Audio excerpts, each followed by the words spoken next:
మీ ఎలాంటి వ్యాపార ప్రకటనలకైనా వెంటనే మా ఛానల్ సంప్రదించండి. అందరికీ నమస్కారం.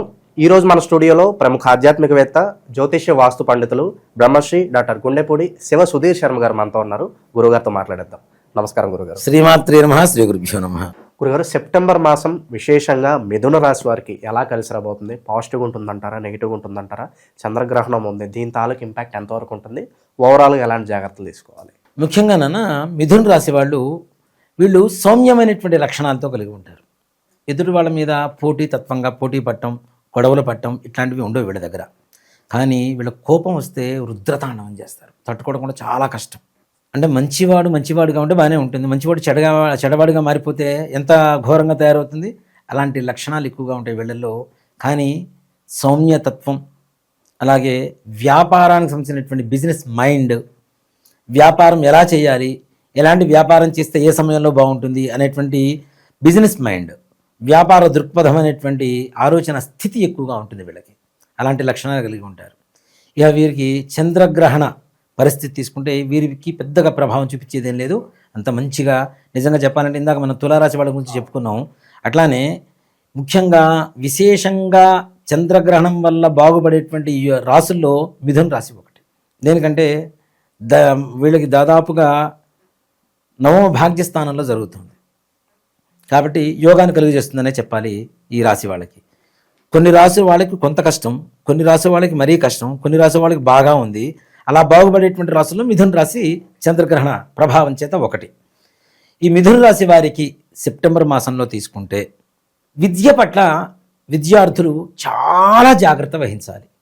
100 మార్కులకి టార్గెట్ చేసుకొని చదివితే కష్టపడితే కనీసం ఒక 60 మార్కులు 50 మార్కులు రావడానికి అవకాశం ఉంటుంది. బుద్ధిమాంద్యం ఎక్కువగా ఏర్పడుతూ ఉంటుంది. అంటే బద్ధకం, అదర్ ఆవిగేషన్స్, అసలు చదవాల్సిన చదువు మీద శ్రద్ధ పెట్టకుండా వేరే విషయాల మీద జిజ్ఞాస పెంచుకోవడం, ఆలోచన పెరగడం, వాటి మీద ఎక్కువగా ఉంటుంది. ఎక్కువగా సినిమాకి వెళ్దామంటే పుస్తకం మూసేసి మరి సినిమాకి వెళ్ళిపోతుంటాడు. ఇట్లాంటి లక్షణాలు పెరగడం, అంతకుముందు మంచిగా చదువుకునేటువంటి పిల్లలు కూడా ఇలాంటి లక్షణాలు పెరిగేటువంటి అవకాశాలు సంపూర్ణంగా కనబడుతుంది. అలాగే కుటుంబంలో వీరి భార్యాభర్తల మధ్య అవగాహన పెరుగుతుంది, తగ్గదు, అవగాహన పెరుగుతుంది. ఇంకా గొడవలు పడుతున్నటువంటి వాళ్ళు కూడా ఇలాంటి గొడవలు మనం ఎప్పుడు కూడా పడకూడదు, ఇంకా ప్రశాంతంగా ఉందాం అనేటువంటి ఆలోచన స్థితికి వస్తారు.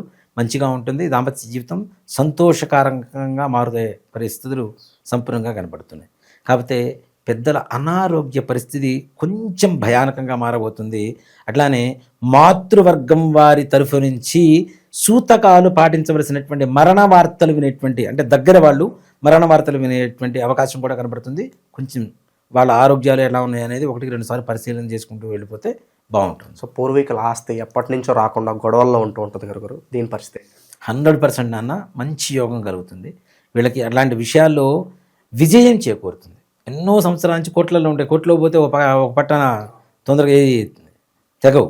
అలాంటివి ఈ సమయంలో ప్రయత్నం చేస్తే కోర్టులో ఉన్నటువంటి వ్యవహారం కూడా out of law, out of court settlement అవ్వటం, తద్వారా లాభపడటం, ఈ కోర్టులో నుంచి కేసులు విత్డ్రాల్ చేసేసుకోవడం, ఈ రకమైనటువంటి కాంప్రమైజ్కి సంబంధించినటువంటివి కూడా అవి వీళ్ళకి సంపూర్ణంగా లాభపడేటువంటి పరిస్థితుల్లోనే అలాంటి సెటిల్మెంట్ జరిగేటువంటి పరిస్థితులు కనబడుతున్నాయి.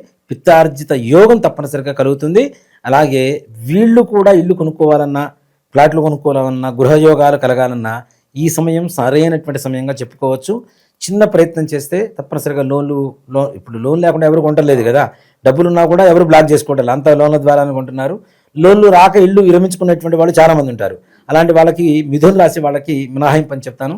తప్పనిసరిగా లోన్లు వస్తే చక్కగా ఇల్లు కొనుక్కోవచ్చు, గృహప్రవేశ యోగం ఉంటుంది, మంచి సావకాశమైనటువంటి పరిస్థితులు కనబడుతుంది. ఆకస్మిక ధనలాభం ఏమైనా సూచిస్తుందా గురుగారు? ఆకస్మికంగా అని చెప్పడానికి లేదు, కానీ వీళ్ళకి కష్టపడ్డ దానికి సంపూర్ణమైనటువంటి ఫలితం కనపడుతుంది.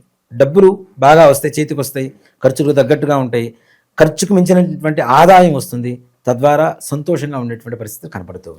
ఇక ఉద్యోగస్తులు, నిరుద్యోగుల పరిస్థితి ఏంటి గురుగారు? నిరుద్యోగస్తులకి కొంచెం నిరాశ. ఉద్యోగస్తులకి ప్రమోషన్స్ అయితే రావు, ఉన్న ఉద్యోగంలో కీర్తి ప్రతిష్టలు ఇనుండింపజేస్తారు తప్పనిసరిగా. వీళ్ళు పడుతున్న కష్టాన్ని గుర్తింపు దొరుకుతుంది, కానీ ఆర్థికంగానే కనపడుతుంది. అది ఉద్యోగ స్థానం ఉన్నతంగా వెళ్తుందని చెప్పడం మాత్రం కష్టం, బదిలీలు అంతకంటే కష్టం. నిరుద్యోగులు కొంతవరకు నిరాశ, వాళ్ళు అనుకున్నంత స్థాయి ఉద్యోగం రాదు, ఏదో ఒక ఉద్యోగం వస్తుంది, తప్పనిసరిగా జాయిన్ అవ్వడం అనేటువంటిది మంచి సూచనగా చెప్పుకోవచ్చు. అలాగే రాజకీయ నాయకుల పరిస్థితికి వస్తే వీళ్ళకు కూడా రాబోయేటువంటి రోజులు మరలా మంచి రోజులు రాబోతున్నాయి కాబట్టి ఆ దిశగానే ప్రయత్నం చేయండి. ఎక్కడా కూడాను దాన్ని ఆ పట్టు వదలకుండా ముందుకు వెళ్ళండి. ఇప్పుడు రాదు కదా, ఎప్పుడో ఉంది కదా అంటే సచిన్ టెండూల్కర్ క్రికెట్ ఎప్పుడో వరల్డ్ కప్ ఎప్పుడో ఉంది కదా అంటే నెట్ ప్రాక్టీస్ చేయకుండా ఉండదు కదా. అట్లానే ఎప్పుడో రాబోయేటువంటి విషయానికి ఇప్పుడు 5 ఏళ్ల తర్వాత వచ్చేటువంటి ఎన్నికలకి ఇప్పటి నుంచే శంకుస్థాపన చేస్తుంటారు వీళ్ళు, అవునా? అలానే మనకు కాబోయేటువంటి పని ఏదైతే ఉన్నతంగా ఉండాలనుకుంటామో దానికి గ్రౌండ్ లెవెల్ నుంచి ఇప్పటి నుంచే కష్టం మాత్రం తప్పనిసరిగా పట్టు వదలకుండా ముందుకు వెళ్తూ ఉంటే సక్సెస్ అనేది 100% రాజకీయ నాయకులకు దొరుకుతుంది. రైతులకు కూడా కొంత మేరకు లాభదాయకంగానే ఉంటుంది, నష్టం వాటిల్లేటువంటి పరిస్థితి అయితే కనపట్టలేదు. వాళ్ళు ఆశించినంత కాకపోయినా కొంత మేరకు లాభస్థితిలోనే ఉంటారు తప్పనిసరిగా. అలాగే ముఖ్యంగా ఈ మిథున రాశిలో ఉండేటువంటి వ్యక్తులు ఎవరైతే ఉంటారో ఎదురు వాళ్ళ ఆలోచన మీద ఆధారపడవద్దు. మీరు సొంతగా ఆలోచించుకొని ముందుకు వెళ్ళండి, సలహాలు తీసుకోవద్దు. మీరు సొంతగా ఆలోచించుకొని ఏ పనైనా పూర్తి చేయండి. నూతన వ్యాపారాలు మాత్రం ప్రస్తుతానికి ప్రారంభించకండి. ఒక్క నెల రోజులు ఆగండి, తర్వాత ప్రారంభించుకోవచ్చు. ఈ నెల రోజుల పాటు మాత్రం నూతన వ్యాపారాలు కావచ్చు, నూతన అంటే ఏదైనా ప్రాజెక్ట్స్ కావచ్చు, ఇలాంటివి ఏవైనా సరే తప్పనిసరిగా ముందుకు వెళ్ళడం అనేది అంత కరెక్ట్ కాదు. తద్వారా అంత మీరు అనుకునేంత స్థాయికి మంచి ఎదుగుదల రాదు. తద్వారా మానసికంగా అప్రశాంతత చోటు చేసుకోవడం అవుతుంది. కాబట్టి వాటికి దూరంగా ఉండడం అనేటువంటిది సూచించదగినటువంటి విషయం. విందులు వినోదాల్లో పార్టిసిపేట్ చేయడం, తీర్థయాత్రలకు వెళ్ళడం ఇలాంటివి ఏమైనా సూచిస్తున్నాయి గురుగారు? ముఖ్యంగా చెప్తున్నానన్న, లాంగ్ జర్నీస్ వద్దు, లాంగ్ డ్రైవ్స్ అనేది వద్దు, దూర ప్రయాణాలు, సొంత వాహనాలు అసలు చేయవద్దు. తీర్థయాత్రలు చేయండి మంచిదే, కానీ సొంత వాహనాలు చేయకండి. ట్రైన్స్, ఫ్లైట్స్ లేదంటే బస్సులో ఉంటాయి, చక్క వాటిల్లో ప్రయాణం చేసుకుంటూ తీర్థయాత్రలు చేయండి. లాంగ్ డ్రైవ్లు మాత్రం సస్సేమిరా చేయవద్దని చెప్తా. ప్రమాదం పొంచి ఉంది. ముఖ్యంగా వీళ్ళకి ఈ షోల్డర్స్ అంటాం కదా, ఈ షోల్డర్స్ దెబ్బతినేటువంటి అవకాశం ఉంది. ఈ బోన్స్, బ్యాక్ బోన్ ఇట్లాంటి దెబ్బతినే అవకాశం ఉంది. కాబట్టి సొంత వాహనాలు ప్రమాదాలు ఉన్నాయి, పొంచి ఉన్నాయి. సొంత వాహనాలు ప్రయాణాలు చేయవద్దనే చెప్తాను. తప్పనిసరిగా తీర్థయాత్రలు చేయవచ్చు. అలాగే విందులు వినోదాల్లో పాల్గొంటారు తప్పనిసరిగా. అలాగే ఇంట్లో వివాహ సంబంధమైనటువంటి విషయాలు ఏదన్నా వీళ్ళు రేకెత్తిచ్చినా కూడా కొంత మేరకు సానుకూలంగా ఉంటుంది. సంపూర్ణంగా సంతృప్తికరంగా ఉందని చెప్పను, కానీ ముందుకు వెళ్తూ ఉంటుంది, నత్తనడకగా ముందుకు వెళ్తూ ఉంటుంది. సంతాన విషయంలో కూడాను అంతే, నత్తనడకన ముందుకు వెళ్తూ ఉంటుంది. అవునా కాదా, అవునా కాదా అని తదుపరి నెలల్లో మీరు సంతోషకరమైనటువంటి వార్తలు వినేటువంటి పరిస్థితులు కనబడుతున్నాయి. కాబట్టి నిరాశ పొందాల్సినటువంటి అవసరం అస్సలు లేదనే చెప్తాను. ఓకే, సో ఏదన్నా అక్కడే అంటే బంధించబడ్డం అంటారు కదా గురుగారు, అలాంటి సిచ్యువేషన్ వచ్చి ముందుకు వెళ్ళాలా వెనక్కి వెళ్ళాలా అంటే ఏమీ తెలియని సిచ్యువేషన్స్ ఏమైనా క్రియేట్ అవుతాయి ఏమన్నా? ముఖ్యంగా చెప్పాలంటే నాన్న, ఇలాంటివన్నీ కూడాను వాళ్ళకున్న వ్యక్తిగత జాతకాన్ని మనం పరిశీలన చేయకుండా చెప్పడం అనేది అంత సమంజసం కాదు. వ్యక్తిగత జాతకం చూస్తే వీళ్ళకి అసలు గడ్డు కాలమా, అదృష్టకాలమా, ఎలా ఉంది, ఎలాంటి పనులు చేస్తే బాగుంటుంది అనేది వీళ్ళ వ్యక్తిగత జాతకం తప్పనిసరిగా చూడాల్సిన పరిస్థితి ఉంటుంది.